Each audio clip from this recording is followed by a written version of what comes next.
everybody, and welcome to Dr. Zoe Today. I have with me tonight a very special guest who has been dubbed the Human Ken Doll by 2020. He's appeared on nearly every media outlet, from Oprah Winfrey's network to E! Entertainment to CNN and many, many more. In fact, if you haven't heard of this guy yet, you literally need to step into the 21st century. Justin Jedlica, welcome to Dr. Zoe Today. Hi, Dr. Zoe. Thanks so much for having me. I'm so excited about tonight, and I want to congratulate you on all your media exposure. I want tonight to be very different, though, a different type of interview, something that people haven't heard or seen with you thus far. Justin, I want you to be unedited, uncut, real, raw, and relevant, authentically you. Are you down for that? I'm down. Okay, good. So before we get started, for the record, at the moment, how many cosmetic procedures have you done thus far? So to date, I'm at 176 cosmetic procedures, and I think I've spent a total of 210,000 plus at this point. Oh my gosh. Okay, so 176 is the number. And tell my listeners the best place to go check you out. Sure. So all of my stuff is pretty simple.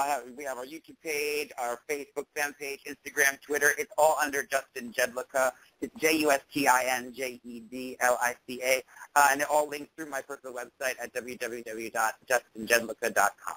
Perfect.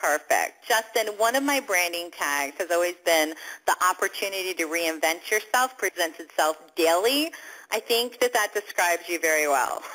I love that saying. That's amazing. It's like something you stole right out of my mouth.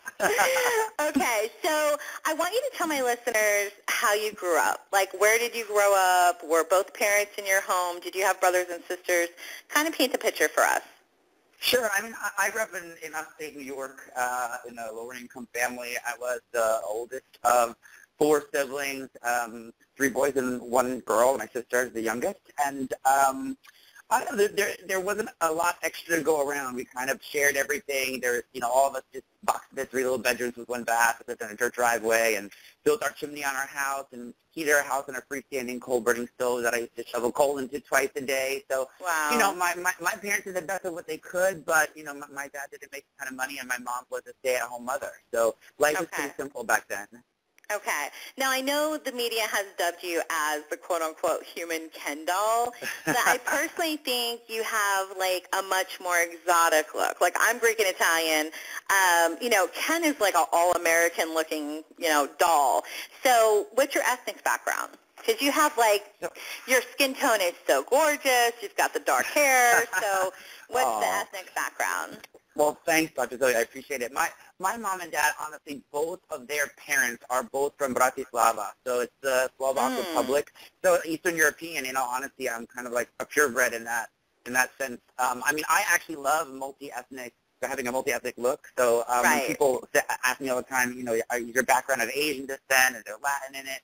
I get Indian all the time. So I think, I tell people I'm Slovak mixed in with some plastic. And that's sort of how you get my look, I guess. It is sort of unorthodox, but I look like that. It's sort of multi-ethnic, and it has a very different sort of quality about it. Something very distinctive. It's very distinctive, I guess. How did you feel when you got dubbed the human Ken doll? I mean, publicity, great publicity, but I mean, were you kind of like, hey, I don't really look like Ken. Just because I'm hot doesn't mean I look like Ken. Well, I mean, I understand that initially it was just said as a passing thing with 2020, that whole bit wasn't actually even about me trying to look like a Ken doll. It evolved from that show, and it was sort of, the idea that, of course, I'm made of plastic implants kind of now. At this point, I have 12 implants in my body, and we're only adding more year by year. So you assimilate that to that with a plastic doll, and so that was sort of the cute assimilation of meet our human Ken doll. And the whole thing of taking it literally, I think, spanned from the media connecting the dots that they wanted to, and we had Valeria, who was sort of the real human Barbie doll, out at that point, and people were looking to pair her with a partner. Got you. Okay, and whatever works, right? I mean, it works. I much prefer Ken dolls over Barbies anyway. Okay, and exactly, you are open about your sexuality. At what age did you realize that you were gay? Was it something you always knew, or was there like a time where you came out, quote unquote, or